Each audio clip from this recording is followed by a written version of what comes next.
ya mwisho no ngina niciukite.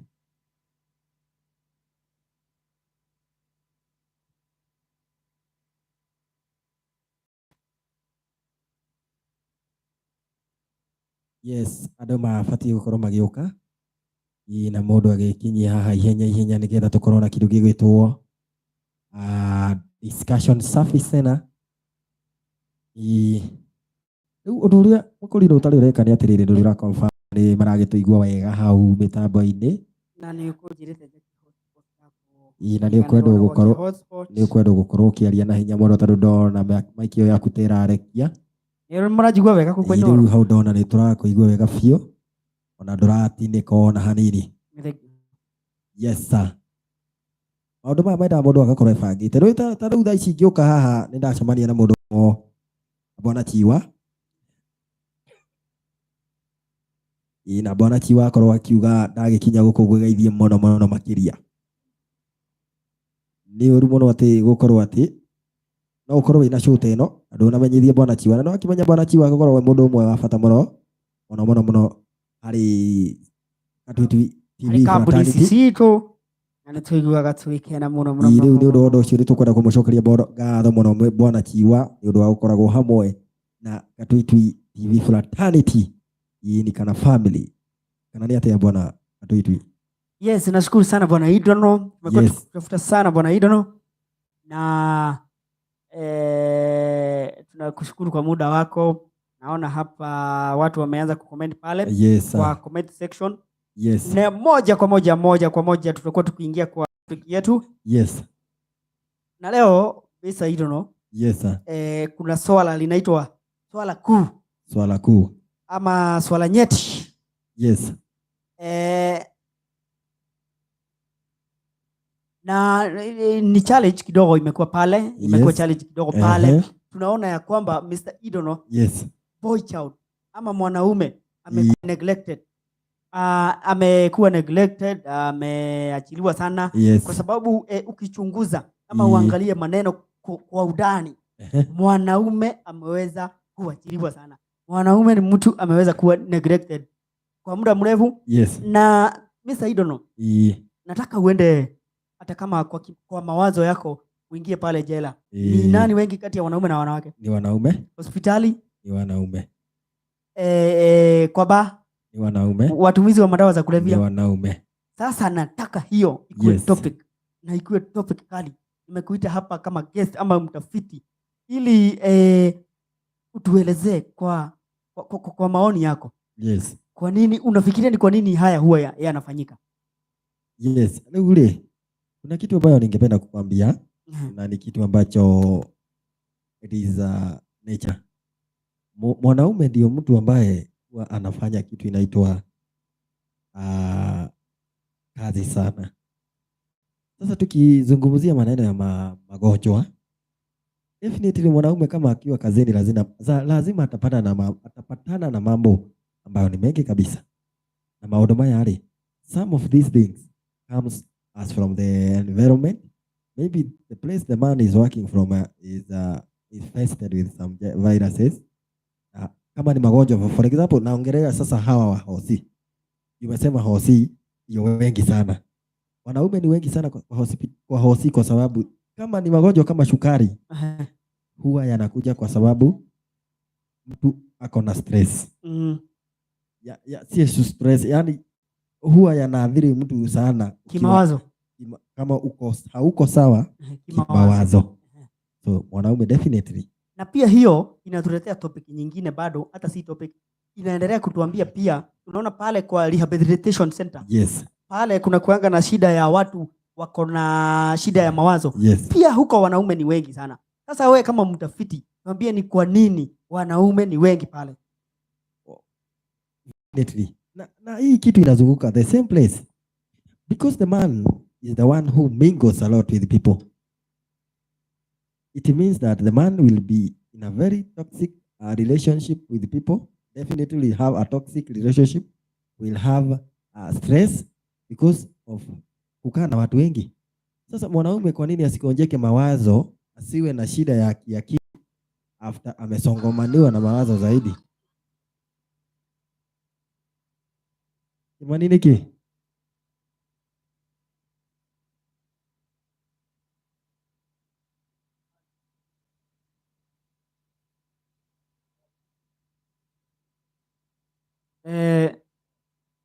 Maiki yangu haisikiki kwa utafiti ule. Okay. Tutakuwa tukirudi kwa live session yetu, and today the topic of today we are discussing, why are men facing a lot of challenges? Why is it in hospitals, in prison, in cells, in jail, even in rehabilitation centers, Yes. even in street, Yes. you will find men with a lot of challenges. Yes. So that is the topic of today, and we Yeah. have Mr. Idono here. Yes. He is the expert of all things that we are naming here. Kabisa. So let us go back to our topic. Yes. Why do you think men are having a lot of challenges? Moto tulikuwa pale ambapo watu wako na shida ya mawazo. You said we go by step by step. Yeah, we start with so hospital. We start with hospital. Hospitalini kama ni kawaida mwanaume atatoka aende kazini na labda mama ako nyumbani. So those people who stays sana kwa nyumba sio mwanaume, ni mwanamke. Kwa hivyo the lady is not exposed to danger too much like a man. Ametoka ameenda mahali kunaitwa, amebebwa na pikipiki, ameenda, wamepata ajali, amekimbizwa hospitalini. So that guy definitely atajiongeza kwa watu ambao ni wanaume wako hospitalini na ni wagonjwa. So that's how we find that men are so many in hospital than women. Let's go to another area. In rehabilitation centers. Rehabilitation center. A man is responsible to so many things. A man is responsible to his or her parent, or his parent, his family, his animals, his properties. So it means that the man, definitely his head is more ina mambo mengi sana kichwa. Definitely itakuwa rahisi sana mwanaume kuwa na msongamano wa mawazo ambayo atafanya kupoteza fahamu. No, not fahamu, apoteze the sanity, akuwe wazimu. It is very normal.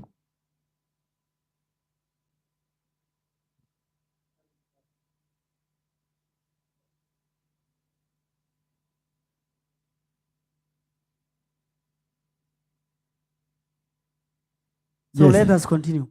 Yes. Utapata kwamba mwanaume akiwa na mambo mengi, mara akona story za school fees, akona story za mtoto ni mgonjwa, akona story za mama akona mimba.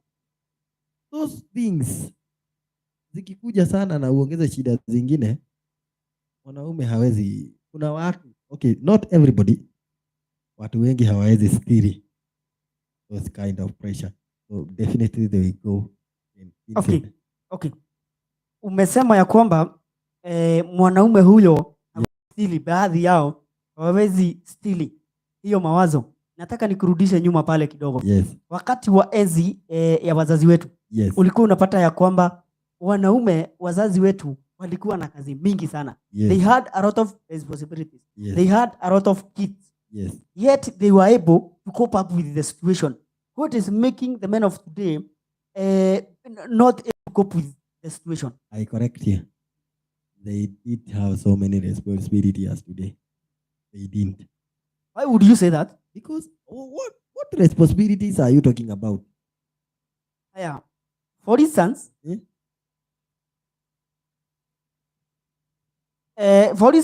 today's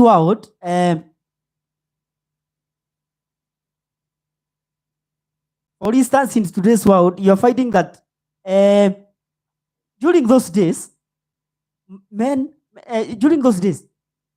a father had, let's say, 11 kids. Yes. Do you think it was easy to feed 11 kids, to educate 11 kids, yes, and also to clothe 11 yes, kids? Because in the world of today, yes, for instance, you see a guy with one kid, but he's overworking, yes, to feed that one kid. Yes. And you said that the parent of today, of our parent had never had a lot of responsibilities. Yes, they do. They feed a lot of kids. Let me tell you. You know, earlier then, our parents used to raise their children as a group. Not as so the responsibility of a parent to take care of all of his children was taken by the whole community. So it was easier to raise so many children as you know. So my father usually tells me that they were raised at a neighbor's place, not because they didn't have somewhere in their home, but because of the relationship between his parent and other people and the community. It was easier for you to sleep anywhere, in any family you want, because they were that cohesiveness between parents in the community. So that responsibility of raising children was very easy, was made easier because of the ushirikiano, cohesiveness. Yes.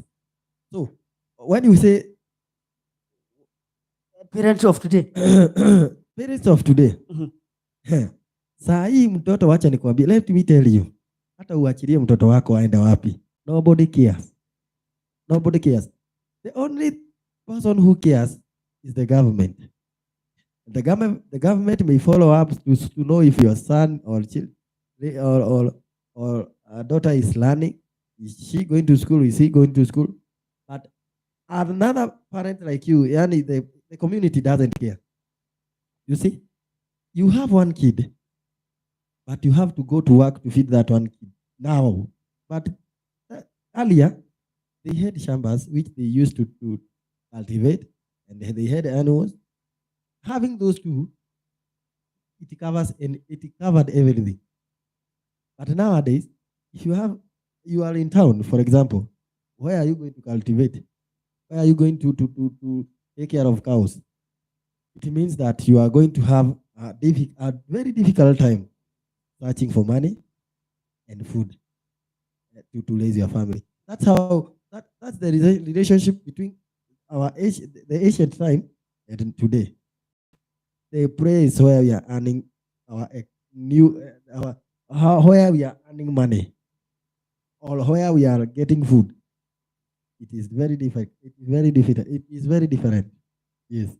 Yani ni tofauti sana mahali sisi tulikuwa tunapata chakula zamani kama na sasa.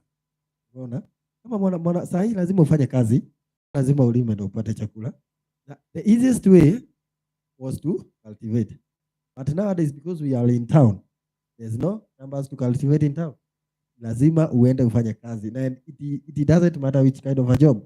Now you find a man is ana struggle vibaya sana kwa sababu ya hicho kinaitwa kazi. Lazima upate kazi, upate pesa, ulishe familia. Yes. Kitu kama shule, you didn't have to pay a lot in school. Just a little money and your son or daughter is in school. Nowadays, for example, I have a son and I intended to take him to school. They told me that if I want to take my son to a good school, I must have 13,000 Kenya shilling. And you imagine, it is not just a school, it is this one we call this group, play group. Imagine that kind of money. You know that kind of money earlier then could pay a lot for so many people's school fees. Not even just that play group, even for her or for university. It is a lot of money. Yes, sir. Okay, and now you've tackled, you've tried to clarify that that when our parents were raising us, yes, they had an enabling environment. That's what you said. Yes. And that environment cannot be compared with the environment of today. Very good. That is your argument. Yes. But during then, our fathers lived happily. I think we must agree on this for this topic to continue. Yes. That I think, even though you are arguing that our parents did not have enough resources, or they were reluctant because children were taken care of by the society, I want you to understand this. For instance, we are having lot of breakup, relationship breakup, marriage breakup. People today are not living well in marriage. During our parents' time, you would see that they were fighting. Yes. They were very physical. They were Yes. fighting. And the girls of today, you have not even touched her. You maybe have used very harsh word. And the girl is saying, you are very toxic. You are very toxic. And as a man, I'm able to cope up with the situation. The man is not able to cope up with the situation. I think the problem of men of today is psychological problem. Men are not able to cope up with any challenge. What is your take on that? The man is not able to cope up with challenge, either relationship wise, job wise. So you mean that being weak and going to hospital, or what do you mean? Generally, I want to give you a straight example. It is because as men we are weak. Yeah. A man of today, actually men of today, you are very weak. Definitely. And you know, even in the Bible, God. What do you mean that a woman is stronger than a man, or a man is weaker than a woman? A man is weak. Yes. This is my emphasis. Yes. This is the point. Yes. Okay. Take this as an example. During our parents' time. Yes. Wakati mungeachana. Yeah. When you would end that relationship. Yes. You as a husband. Yes. Right? Yes. Let's say your wife has decided to run away. You know, our fathers, during our parent, my father would be very strong and he would not kill himself. He would be very strong. He would be there. Yes. In fact, he would never run away. But a man of today, you are seeing a man of today, he is having a relationship. Actually, not a strong relationship. The relationship that is not heading anywhere with a girl. And when a girl decides to leave this man is unable to take that challenge. In fact, he is either going to take drugs or kill himself. Why would you say that men of today are strong? They are very weak. So you are comparing men of today and men of the earlier time. Yeah. Not the men and ladies. Yeah. That's where I want to understand. Yeah. So that can be, but you know, again we go back to that environment. Do you think there are those kind of what do we call cheating in our? I think there was no cheating in our traditional society was very wrong. Even could not happen. It was rarely happening. Would you say that cheating is the one that is making men weak, men of today? No, or it's because they are not able to cope up with the challenges. So those earlier men did not have that kind of pressure. They did not experience cheating. But they were polygamous. Being polygamous, is it not cheating? Polygamous affected ladies, not men. You see, if you are saying that men are men, if you are comparing men, ladies, that's how you could answer. You could have argued. But now you are saying about men. Polygamous benefited men. It did not. Why is it not benefiting men of today? Because you can, again we go back to the environment I told you. The situation of today is not easier. My friend, having money is just, if you want to keep so many women right now, or more than one woman right now, you must be a very rich man today. Not those cows and chambers and crops. You must be having a lot of properties to be able to take care of those two women. They are very consuming nowadays. But earlier it was easier because you didn't have to have too much. Just a shamba, crops, and children. Children are workers. They used to work as cultivators.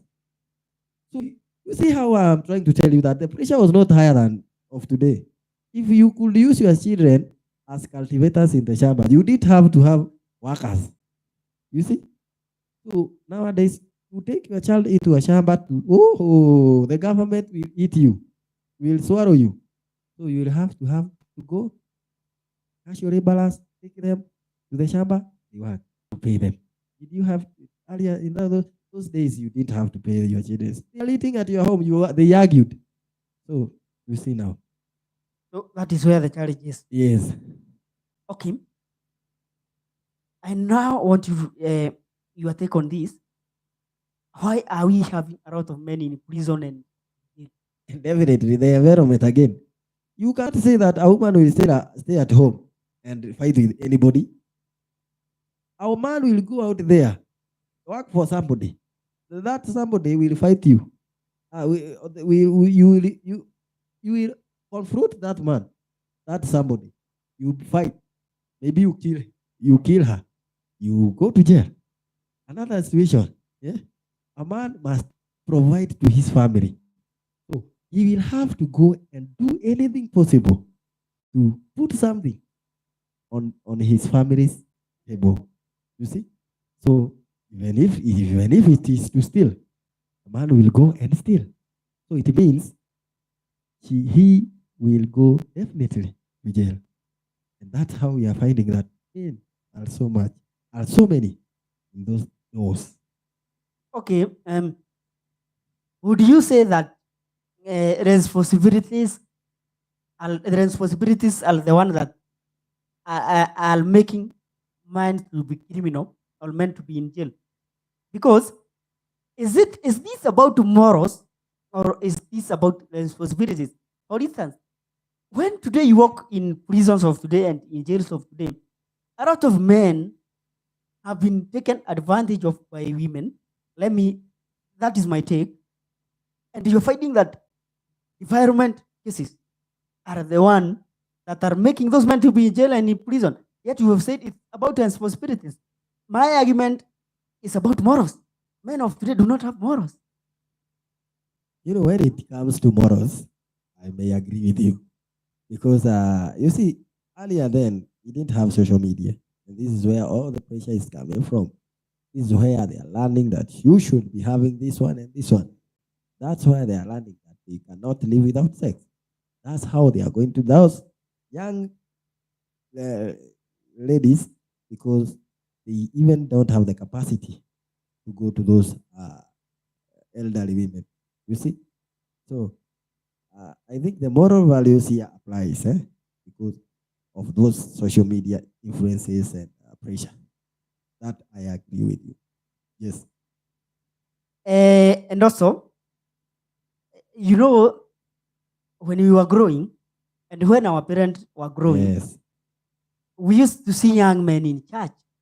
I bet you are a youth member. I was also a youth member in Yes. our church. Therefore, we grew grounded by the word of God. And when you compare a lot morals, charts, videos that are created by the young men of today, there is a lot of challenges. Actually, there are some few men who are lazy, slowly, claiming there is no God, claiming that there is no Jesus. Do you think men of today are not grounded by the word of God? Now, you know, this comes as a result of respect. People used to follow what waliishi kufuata wanachoambiwa na wazazi. And by doing so, they had to adapt to so many behaviors that their parents were doing. Their parents were God-fearing, and they used to go to church, and they taught them to do so.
So let us continue.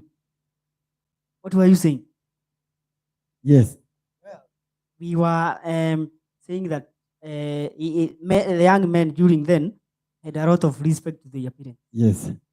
And that made them to learn a lot of things. You understand? So, saying that the children of nowadays, hawa wanaume wa saa hii si watu wako na maadili. Mimi naona ni kweli kabisa. Na ni kwa sababu they disrespected their parents. And you know this is coming as a result of having social media. This is the thing that is bringing all these problems. Because I think kama hatungekuwa na social media, things like this, disrespecting our parents and seeing ourselves as superior even than our parents, hazingekuwa. We could be living as we were doing earlier. Lakini sasa ukiona mzungu wanabishana na wazazi wao kwa movie, unazoea kumbe hata wazazi unaweza waambia hivi na hivi na hakuna kitu inaweza happen by the way. Unaona kumbe hata huyu hata si amepiga mamake kofi. You see those things when they enter into your mind, you become obsessed and think that your parents are nobody. This is social media. Yes. Okay. How would you comment on, because men of today, when they have a challenge or a grievance, yes, actually let's more likely discuss about their grievances. Men of today, like youths of Kenya, when they have a lot of challenges and grievances, something that they want to express to the government or to anybody whatsoever, they are using strikes. Would you comment on that? About their level, about their level of expressing grievances. Children, children, young men. You know, these strikes, they saw them on TV. They learned of them from social media. They learned to fight for their rights using strikes on social media. And you know, it was there. You know, having those kind of differences with your students or parents, it is because they are in group. You know, if you are a single person, you cannot do so. But because you are in groups, you put strength to each other, and then you go.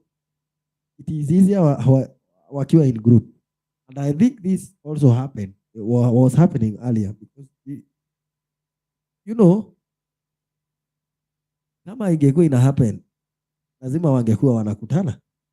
But earlier sidhani kama hiyo kitu inge happen kweli kitambo. It would not happen. Because even seeing people in that kind of a group, they were now learning institution. So definitely, wewe umeuliza swali gani? Why? Okay. Why are they using like strikes to express their grievances or their challenge? Because both of the parties, children are striking because of some. Okay, those young men are striking because the other party is not doing what they want, and the other party maybe is wrong. So there's both parties may be having a problem, and nowadays they are using that method. If somebody is not listening to you, that striking method is more suitable to young men. You see, because if they are in group, and that does mean they are more important, they are more powerful, they are going to win. That's how they think. They use that method because they want to win. They want what they are striking on to be heard of. So that's the reason. Or would you say that the change of generation, you know, we had I'm listening like now, like for instance today we have Gen Z, we had millennials. I don't know about the previous one, but we have generation Alpha and there is another generation. Do you think that gapping of this generation is a challenge?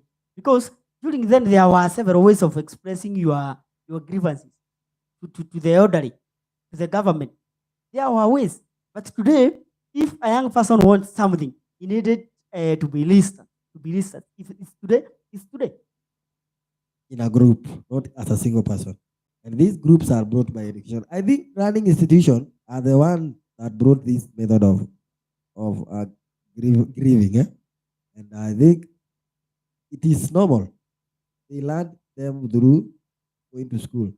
And they knew that if we want them to listen to us, we must do this and this. I think that is normal. It is just nature. Being in groups, you think of too many things. Yes. We have tackled a lot of challenges. Yes. Just mentioned by a few, we've said a lot of men are in hospital, a lot of men have been in prison, a lot of men are in rehabilitation centers, a lot of men are not able to cope up with the challenge of today. And we are looking this as topics, as a discussion, a wider Yes. discussion. Yes. And since because we've tackled these challenges, what do you think are the solutions? Because you've said that the first challenge is social media. Yes. The other challenge is how we express things.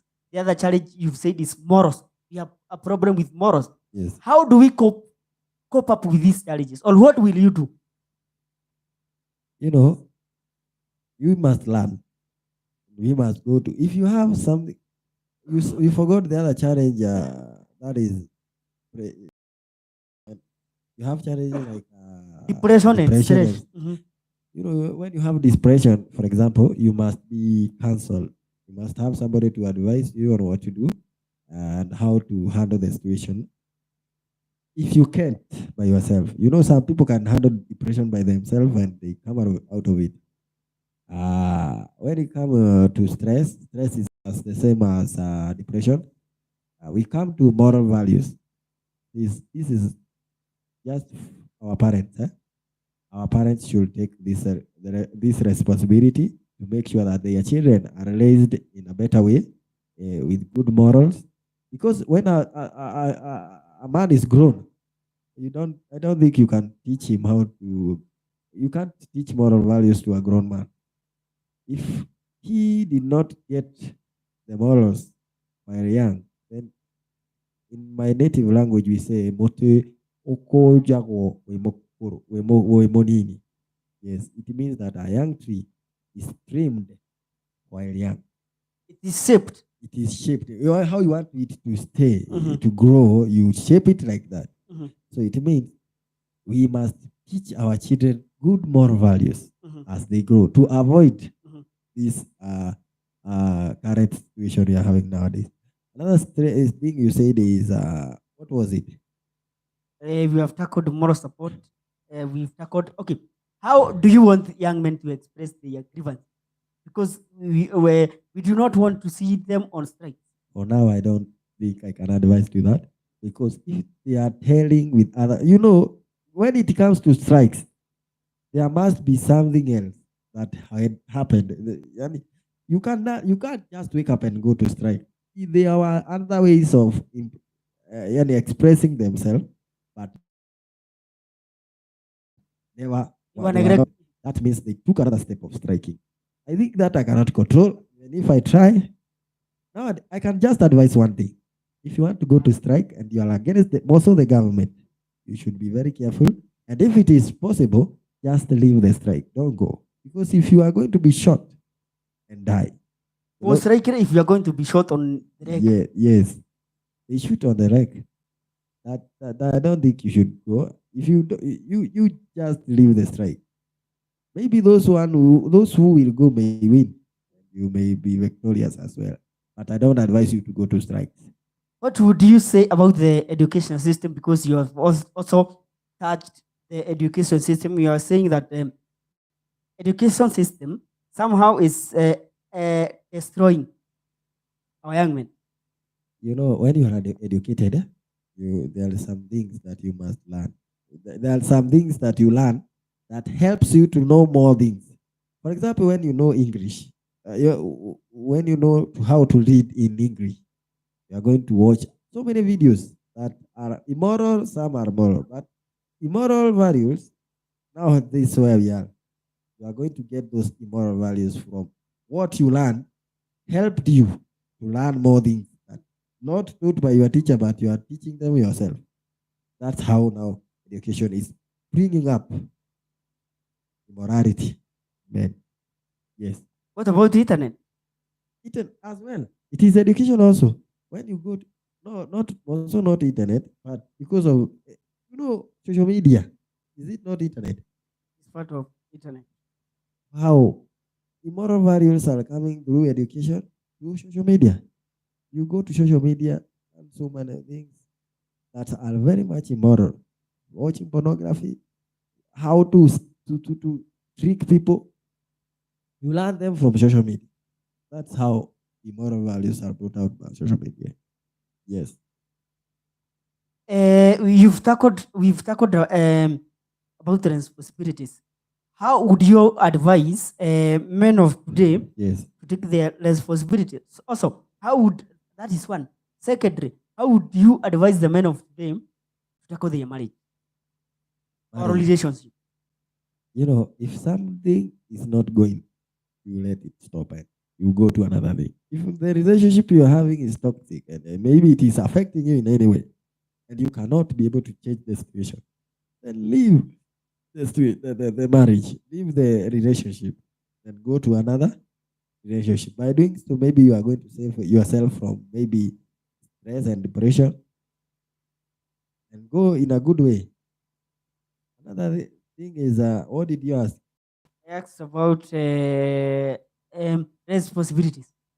Now, a man should take his responsibility. And the men are the most, has the most. The wanaume wana majukumu mengi sana. So, if you have to cope up with the responsibilities, be having a good moral value. So, this comes to the parent. You must teach your son how to have good moral values so that when they grow up, they will be able to take care of their children and family and take all their responsibilities. You see? So we go to parents again. They must teach their children good moral values. When you grow as a man, having good moral values, it will be easier for you to know your responsibilities. Yes. Okay. Do you think that the society and the government has favored women against men? This came as gender-based. This history ya wanaume na wanawake kulinganishwa kwa serikali, they tried to protect a lady and they came and surpassed. They cared most. That is very true. They are doing so. You see, when it comes to ladies are given sanitary pads.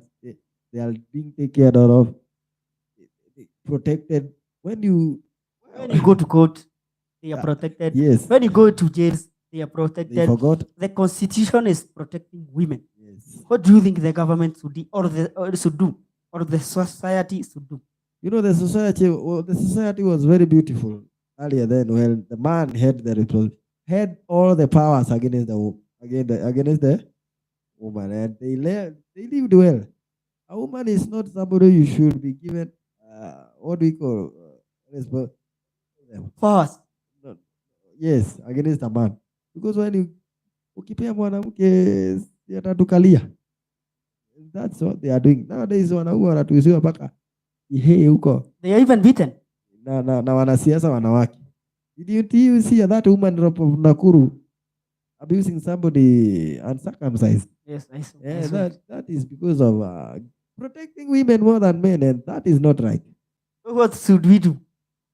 What we should do, I suggest that the government should uphold all those measures that they put against gender violence, because a man already cannot come here and do such a bad thing to me and I leave him, because I fear if I beat this woman, they are going to judge me as gender violence. You see, watu hizo vitu zote bwana, at least tukogagogage kidogo wakizubua. We are ending our live session, and I want to acknowledge the presence of some of the guys who have commented in the comment section. I want to acknowledge the presence of Idono Comedy Official, yes, Ayobe All, Taifa Television Leo, and Bronze Classic Kenya. Yes. I want to comment on you. I want to acknowledge you. I want to thank you.